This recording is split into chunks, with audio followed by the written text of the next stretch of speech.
Checking out an all-new RCWR show covering the latest in all things wrestling, entertainment, and beyond since 2011.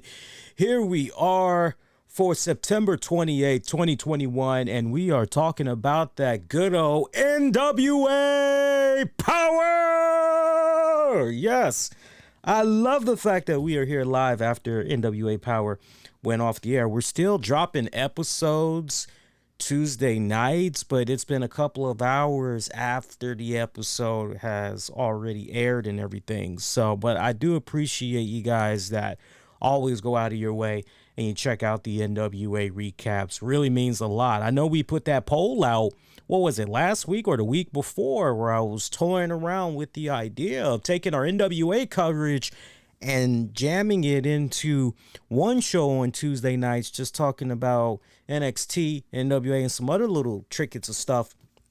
But you guys were like, nah, man, the NWA is just fine as it is. Keep those joints as it is, because there's not that many folks like you that's actually showing the love to the NWA product. Keep it as it is. So you guys, whether you sound off in the comment section or you reached out on social media, sent the email, I listen to you guys, and we ain't touching it. We're going to keep it right as it is. That's my promise to you guys. So look, we're pretty much going to be in and out talking about this episode of NWA Power because it's all relatively quiet as far as NWA news goes. So this is going to be a nice little short abbreviated joint tonight. Look, solid episode, I got to say. The matches that they gave us tonight, I heavily was invested. Now, I did something that was a rarity. I actually tried to interact with folks in the chat on Fight TV. So you may have seen my name popped up at one point during the initial live broadcast and everything. Now I'm kind of reminded why I usually don't pop up in the chat there on Fight TV, because you would think that because the NWA Power episodes are pretty much behind a paywall, you would think that, okay, well, there's going to be some like-minded people.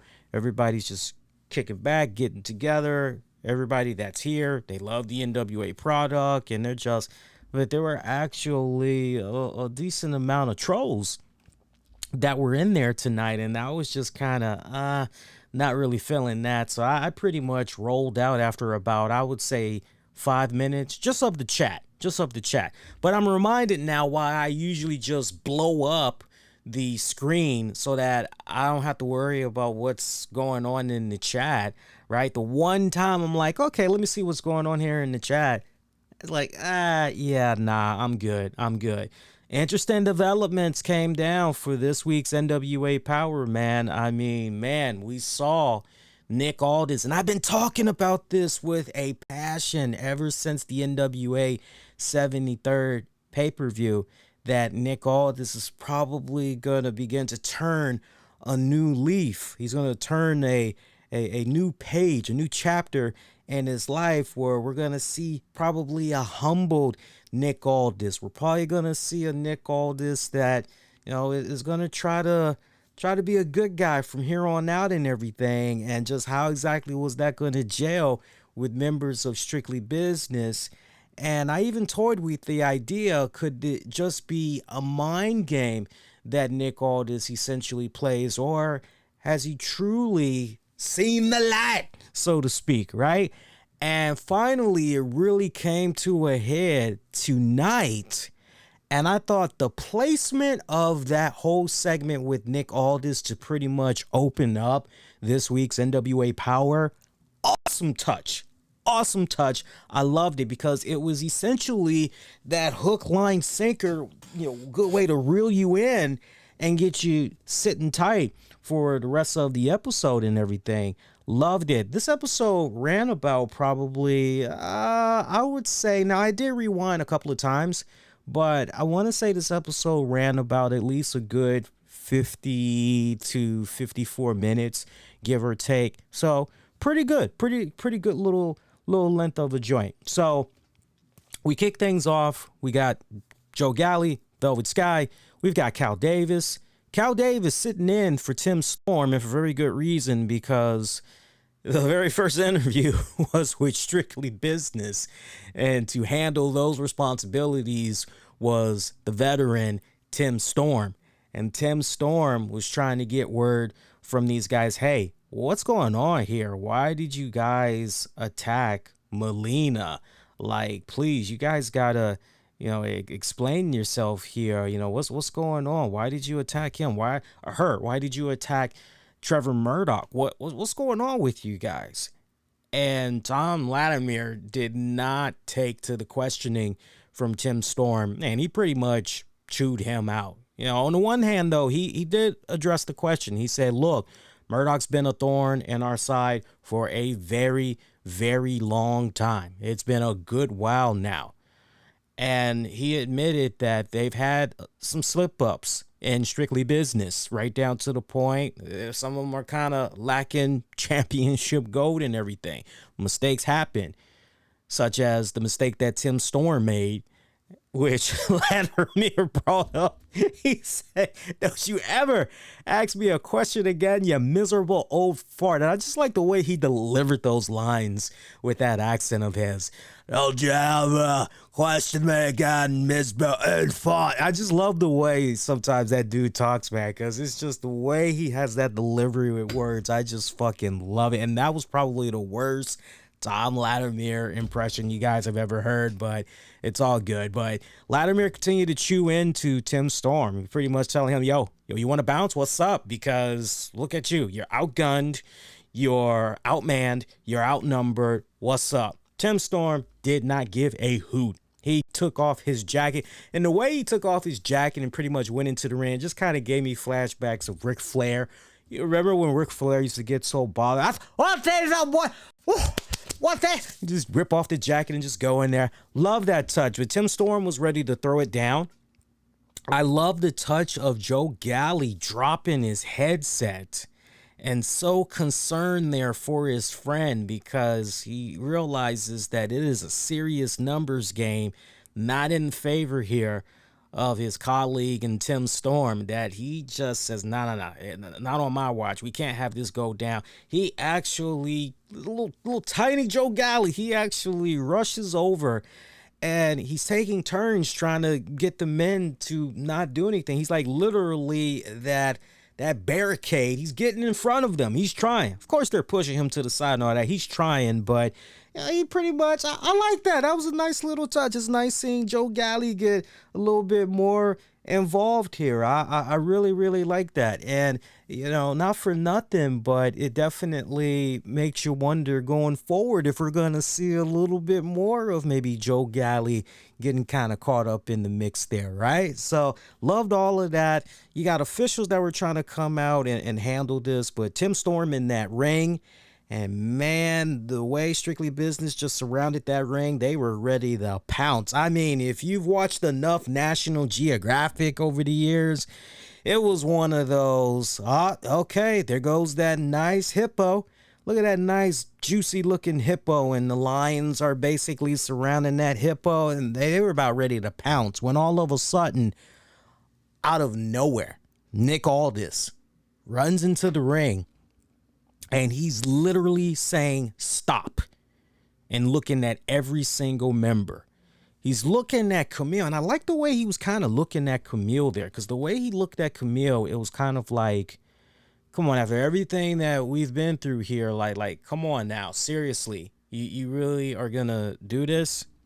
You're really going to do this? Of all people that should be on my side, like, you definitely should be on my side. I just kind of like, and he didn't say anything. It was just the way he looked at her. I kind of liked that. I really did, because it creates that friction, especially if you're looking at the storyline and you're thinking about things from the Camille standpoint, which is, okay, is Camille really going to be, when it counts the most, on the side of Nick Aldis, or is it going to be about her man, future husband there, in case they ain't already married? Is it going to be Latimer, right? So you got all that friction that's going on, but they looked at him with this baffling look, as if, are you serious, dude? You really don't want us to do this? And even Tim Storm, the way he sold, wait a minute, why are you helping me? Of everything we've gone through, seriously, why are you? I mean, he looked baffling and confused and all of that. So reluctantly, it took a minute because, man, Nick Aldis was just continuing to tell them, no, we're not doing this. No, leave him alone. Leave him alone. Took them a minute, but they finally had backed off and everything. So I love that opening. I love that opening. And I told you guys weeks ago, I was just really looking at it. We talked about it on the NWA 73rd pay-per-view, and we brought it up even more on the first NWA Power episode after the 73 anniversary. And I told you guys, I said, man, it's like, I just got this feeling we're going to see these guys at a little bit of a crossroads here. And just peep this out, because now this is where things get really interesting. And I told you guys, I said, it's very well possible that Strictly Business, remember I said this, I said it's possible that Strictly Business may look at Nick Aldis and ultimately they may say to themselves, you know what, our boy is soft. He ain't what he used to be. He's got this whole coming to Jesus moment. You know what, we need to go in a different direction. Right? This ain't the same Nick Aldis, right? Where's that cunning? Where's that ruthless, right? So I love the seeds that have been planted and how essentially this was like our first, okay, now we've got the big opening act here and setting up this next chapter for Nick Aldis, Strictly Business. That's great. That's great. So NWA, kudos to that. Great touch, great execution, what you guys had did. So break, come right back. We've got May Valentine interviewing Melina. Melina wants to comment further about Camille and everything. And she says, look, she's the champion and everything, but, and I'm paraphrasing, like she thinks she's untouchable. She thinks she's unbeatable. And that's not the case whatsoever. And all the years that, Melina talks about spending in the business when it comes particularly to being that women's champion and everything, her whole deal is, you got to be the best champion that's possible, right down to the point you're laying down the foundation and you're making the path better for those that's going to come after you. So, nutshell, Camille really rubbing off Melina the wrong way. This interview segment got interrupted by hot mess Chelsea Green. We are continuing to see the evolution there of Chelsea Green, and she's got the whole stuff, Sharpie and all that stuff written all over her body, the makeup, all that craziness. She's still running around with that cup. She took some shots there at Melina, wondering who it was exactly.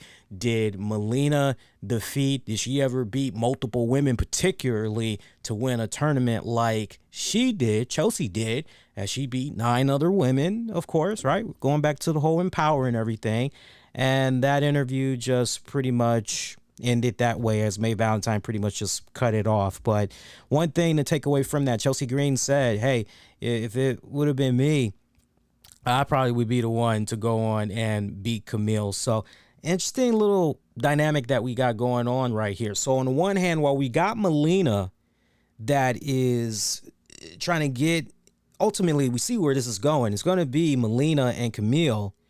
But at the same time, we've also got hot mess Chelsea Green that is just so unstable right now. You just can't help but wonder, okay, where are we going with this here? Where, you know what I'm saying? So we got that nice little trifecta, and they're going to collide. These worlds are definitely going to collide. Make no mistake about it. What I can't quite figure out just yet is if Chelsea is possibly going to be the one that puts the screws there to Melina becoming NWA Women's Champion.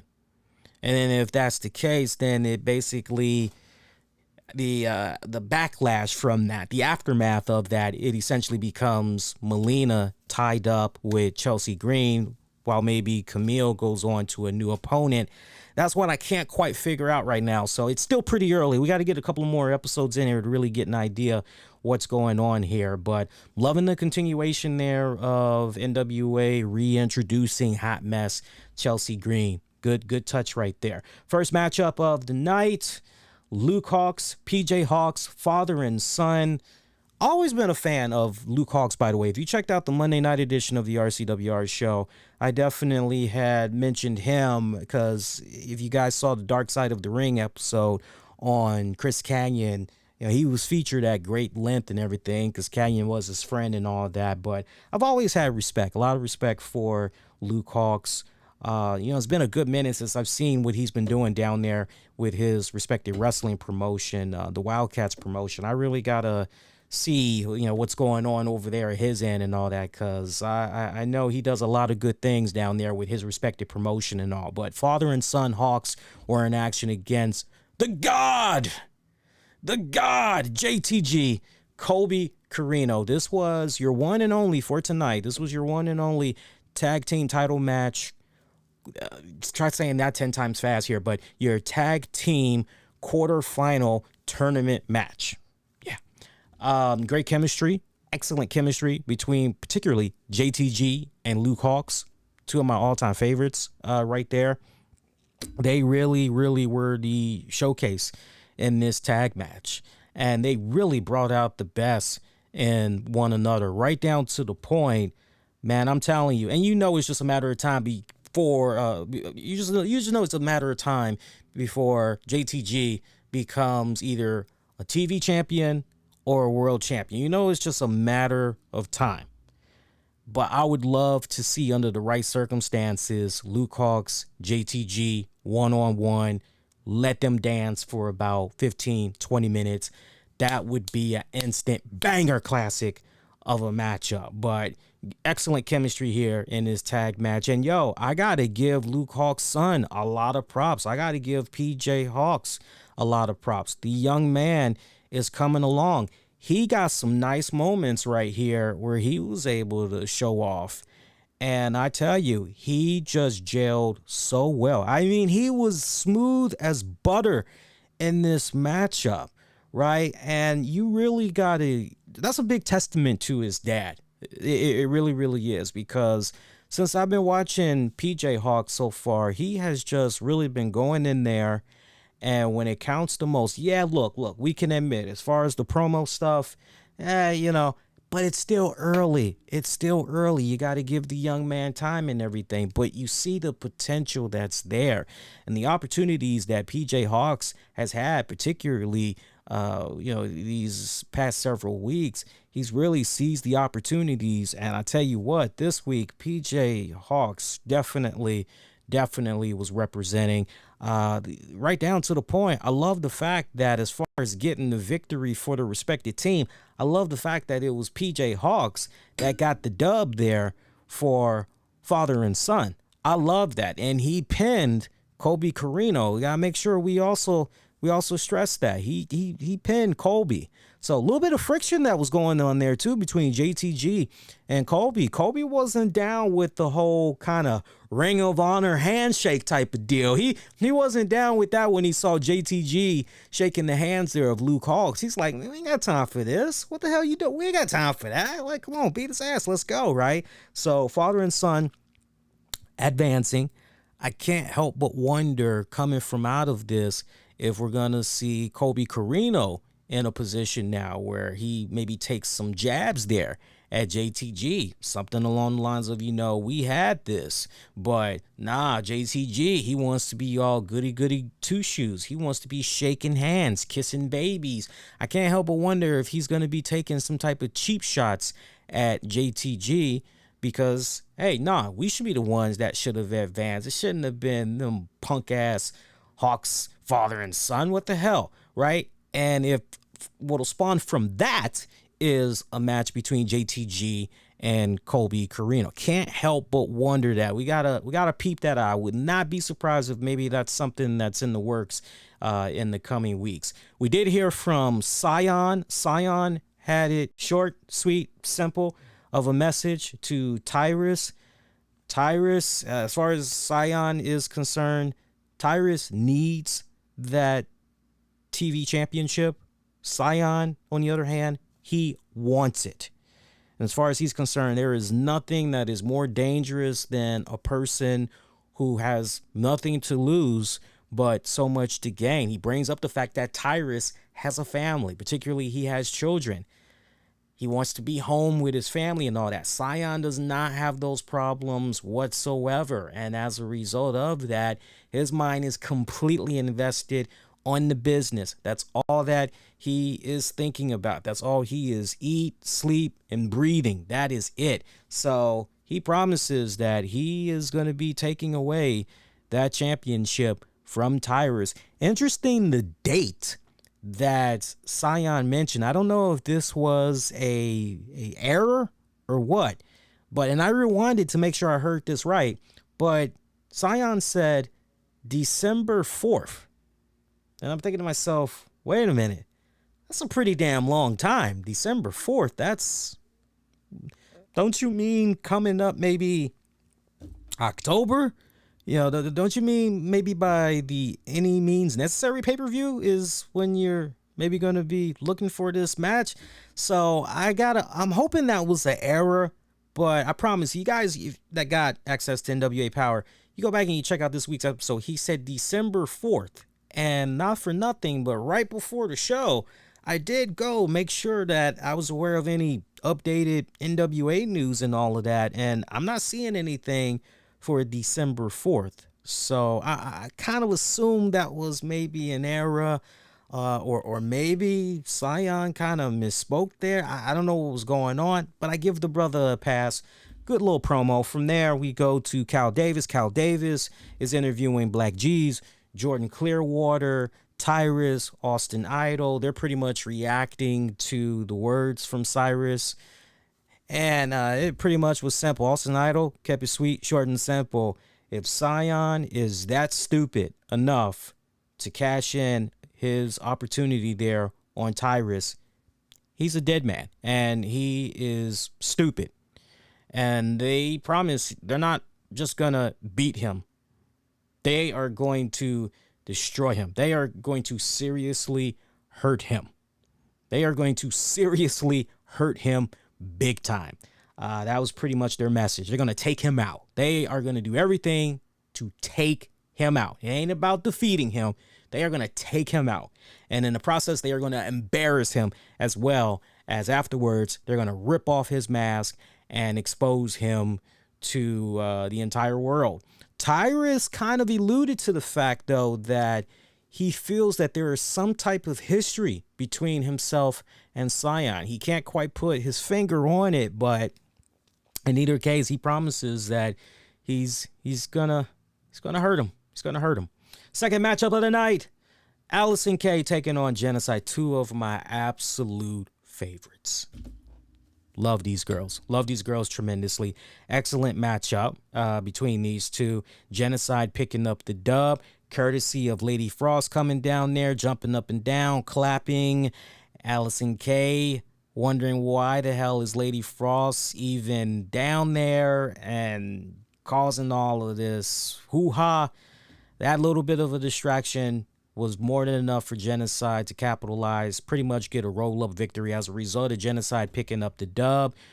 Her and Paloa Blaze, they now get a tag team title shot against Marty Bell and Allison K for those NWA women's tag titles. So interesting development that came about here.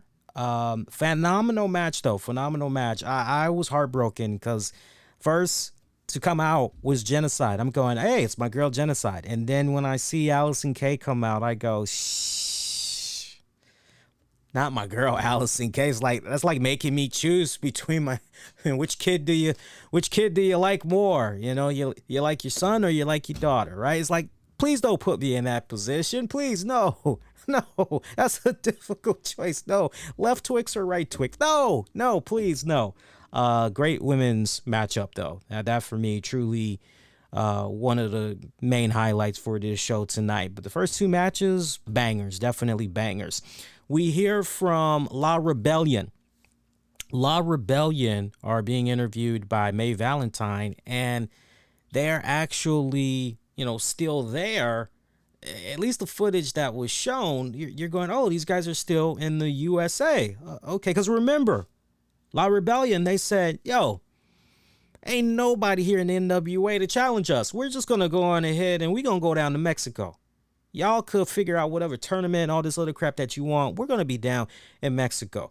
Give us some viable, legit contenders will gladly come on back to the States. But for now, we're taking these titles to Mexico. And yet here they are in St. Louis, right? You're having that in your mind. So you may say to me, okay, genius, how would you have maybe done that exactly? Simple. I would have just gone on ahead and I would have just conducted a remote interview. I would have had May Valentine conduct a remote interview with La Rebellion and basically say, I'm May Valentine and I'm joined along with La Rebellion, the current NWA Tag Champions. Remember, guys, a few weeks back, they said they were going to go to Mexico because they didn't care about how things were being conducted with our tournament and all that, to find new contenders for them. So, La Rebellion, I would assume you guys been paying attention what's been going on in recent weeks with this tournament. And, what say you guys at the prospect that it could be the end you could be facing for the tag titles, or it could be the Hawks that you face for your tag titles? If they would have conducted, I think that way, I think that would have sufficed. And, because you got that, they said they were going to go down to Mexico. What the hell? I was happy to see them, but I always pay attention to that fine little detail. So for some, don't take it personal, especially if you are folks in the NWA. Don't take it personal. But if anything, that's just a suggestion. Maybe you can kind of do that going forward for the times that you're actually not going to have them honestly be in action, and just kind of keeping up with the consistency there and everything. But they pretty much were repeating what they had said initially, which was it doesn't matter who it's gonna be. The Hawks, we've beaten them up before many times. They ain't no threat to us. We don't care about them. We're gonna talk about the end. It's like, man, them guys been in the NWA. They've been putting in all the work all these years, and look at what we were able to do upon coming in there, and we pretty much crushed it off the break. Man, we ain't tripping over them. That pretty much was their whole message. So they're still talking about, now we're just going to be chilling. We're going to take these belts to Mexico, and it's like, all right, we'll take them to Mexico already. Let's start seeing you do remote interviews. Third matchup, Judas versus the Cowboy James Storm. This pretty much ended in a DQ. What I can't quite figure out, was it a DQ victory for Judas? It kind of feels like maybe it was, or maybe the ref just decided, no, I'm just tossing this out because they're not listening to me. I can't control this match. Bump this, right? And this is the same referee that essentially gave James Storm a hard time when you really go back and you think about it. That is, if you watched NWA 73. So there's already that built-in history there. But yeah, this was over in probably like about maybe under 3 minutes tops, as Judas, Cowboy James Storm, they pretty much were just brawling and everything. And I remember at one point, Cowboy James Storm, he was doing the classic 10 punches to the head and everything. Referees trying to get him to calm down and get off of him and everything. And then the action tumbles into, And then the action tumbles down into the other side of the corner, opposite end of the ring, and James Storm is just pounding. You got Judas pounding, coming right back. And the ref just decides to throw the match out. Cowboy James Storm is pretty pissed about this. He actually pushes that referee on his ass. Him and Judas continue to slug it out for a bit. Father James Mitchell eventually is able to get a hold of Judas, and that pretty much was the end of that there. So, look, I'm still not quite behind this Judas thing. I'm still not. I love everything that involves the Cowboy James Storm, especially if you mixing him up with the Sinister Minister and the Father James Mitchell. I always love that. Like, for me, that's really the telling tale. That's really the main story right now. What's going on here with Judas, I'm not quite there yet. If I could maybe make a suggestion, just the optics from a distance, if we could maybe do some stuff where we better kind of flush out his personality a little bit. I think that would kind of help, because right now I'm still not getting that whole menacing. I'm still not, I don't know, maybe we could give him some dark mascara under the eyes or something. Maybe we could do a little bit of paint on his face or something. I don't know if we can maybe do something like that. maybe that can kind of help. I'm sure I'm not the only one that's kind of feeling the way I'm feeling about Judias right now. I mean, look, I like the fact that he's got that height and he's got that build and everything, but besides that, it's kind of, and he's fairly decent in the ring. I definitely will give him that. He's decent in the ring, but yeah, that's just my 2 cents from afar. Of course, that's just my opinion. It ain't the be all end all, but that's just where I'm coming from. Main event match of the night. Crimson, Jeremiah Pluckett, teaming up to take on the team of the Ends, Aldis and Pharaoh, taking on the team of Pope and Trevor Murdoch. This was a triple threat tag team matchup. Pope, Trevor Murdoch picking up the dub. In the process, Trevor Murdoch tweaking his knee. And here's where it gets really, really interesting, because after the match was over, Murdoch can't believe the tweak that he did with his knee. So he's trying to check it out, feel what the hell's going on and everything. Next thing you know, Jax Dane comes out and he reveals he's cashing in his championship series opportunity on Trevor Murdoch. Well, here's the problem with that. He really should have waited until Crimson was way in the back somewhere. Not while Crimson is still there at ringside and all of that bad blood and everything that's still going on between the two. I mean, hello, we had the whole pimp slap that went down a couple of weeks ago session between these two guys. So, and it ended with Jax Dane pretty much, didn't he low blow the hell out of Crimson? So you're kind of keeping that in mind and you're saying, yeah, Crimson's got a receipt that he's going to be cashing in on Jax Dane for sure. I guess Jax Dane thought he had it like that. Boy, was he mistaken, because as soon as he revealed he was going to cash it in, he's getting ready to make his way down the ramp and everything. Crimson just slugged his ass right down to the floor. Just took him out. And so you're looking at this, you're going, okay, so obviously the bell hasn't rung. The match hasn't started yet. What's going on? What's going on? Are we doing this? Are we doing this? Are we doing this? And then we hear an announcer say the match is not happening at this time. And you're just going, okay. All right, cool. And that is pretty much how this week's NWA Power pretty much ended. It was with a failed cash-in attempt there by Jax Dane. Look, that was very weird. It was. I really don't like the placement of that. I get the narrative that they were trying to spin and everything like that, but honestly, I think they could have done it a lot better. I mean, honestly, I think in retrospect, what probably would have been a cool idea is if you would have ended it with Trevor Murdoch, Pope celebrating the victory.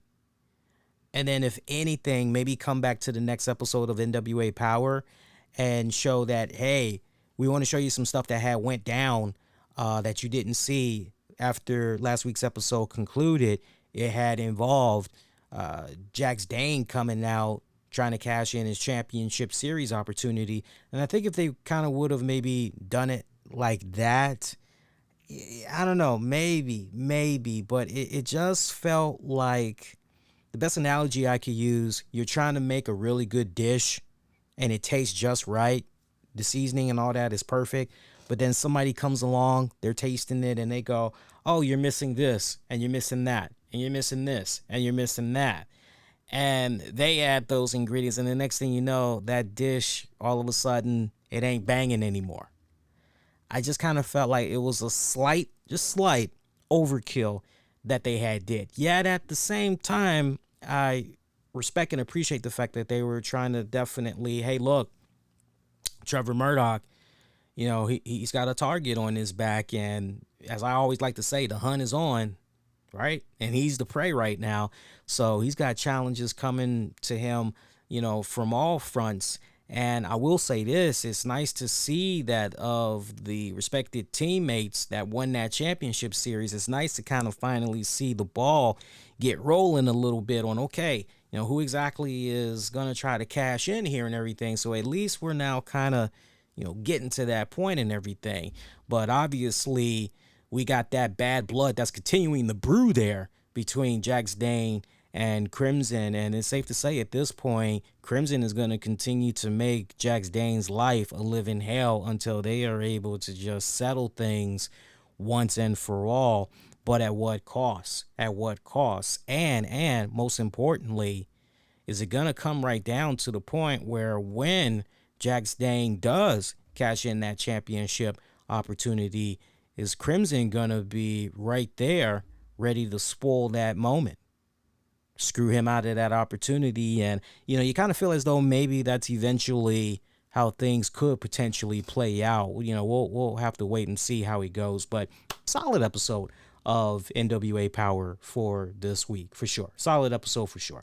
All right, so quick programming note for our Patreon members, patreon.com/RCWR show. Gonna have another episode of Wrestling with the Topics uploaded. I was supposed to have it uploaded earlier today, but I got sidetracked doing some video rendering. I'm actually doing a collaboration with a YouTube social influencer. This is somebody I've been respecting for a couple of years now. Really cool guy. And I'm not going to mention the name and everything. I'm not going to mention anything until I've done what I've needed to do. He has it. Everything gets put together. We get the end result. Then I will tell you guys what's going on. But you guys are definitely going to love it. It's non-wrestling related too, because I'm basically contributing to a piece that he's doing that's basically a consumer alert. And when you see what we're tackling, it's pretty good. It's actually pretty good. So I'll let you guys know. I think this week it's actually going to be dropping. I just got to get everything sent off to him. And yeah, but Patreon members, you guys will get a new abbreviated episode of Wrestling with the Topics. So check that out. Patreon.com/RCWR show. Also, Wednesday, we're going to have ourselves a new episode of RCWR show.